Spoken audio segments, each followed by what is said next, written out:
In our review of a number of organizations, we find that perhaps due to the number of unemployed individuals at the present time, there is a disregard for employees and the number of hirings and firings that go on. Sometimes I think that we don't realize the actual cost of hiring and firing.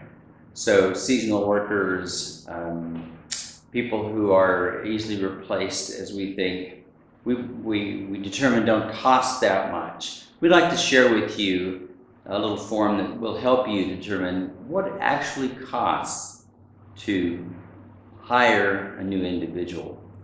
Hopefully that will give you an opportunity to decide whether it's less expensive to maybe retrain, to keep people on, to work with those who you already have, as opposed to firing them and then picking up new people at the end of that period. So let's take a moment and look at the real cost of hiring. First, in the forms that follows, use information from a year's operation or some long enough span so that you can really get an idea of what the cost is. 2, be as accurate as possible. Remember that this information is to assist you in making decisions regarding your current practices. It's not for anybody else. And 4, determining whether to modify current processes is entirely up to you.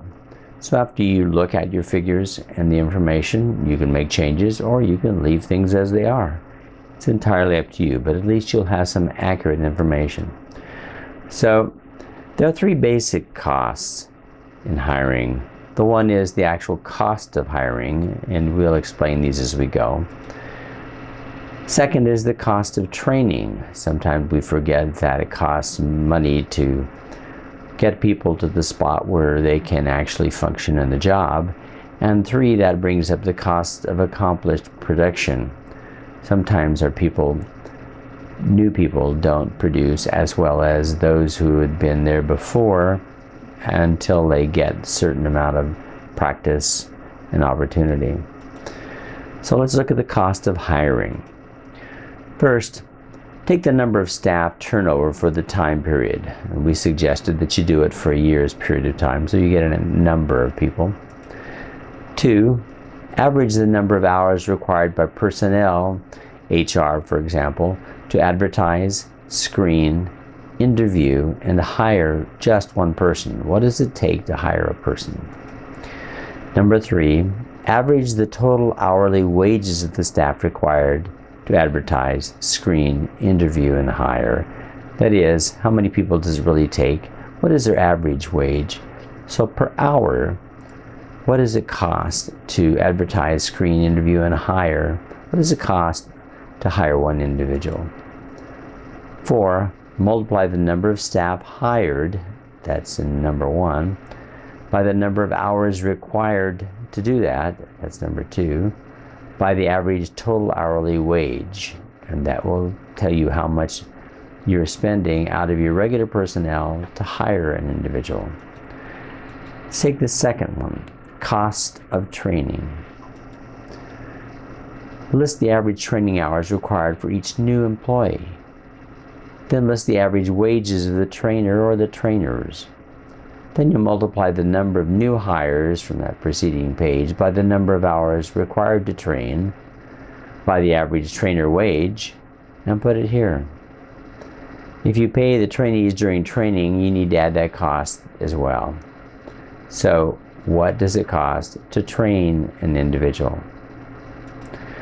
The third thing, the cost of production. This sometimes is not figured in on our hiring costs, but it needs to be. 1, the average time for employees to reach proficiency expected of seasoned worker.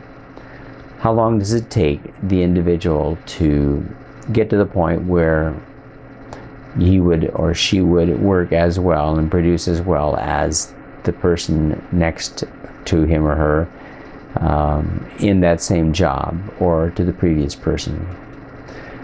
2, estimate the average cost of reduced production during learning. How much are you not making because of this person not being quite up to speed yet? 3, multiply the average number of new employees by the length of time by the reduced production costs, and put the financial loss here.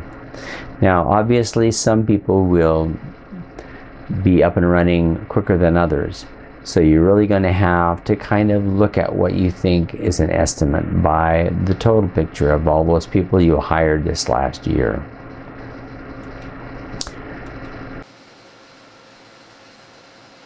Okay, let's now pull out together. Take the hiring costs of that number of people times the amount that on that first sheet.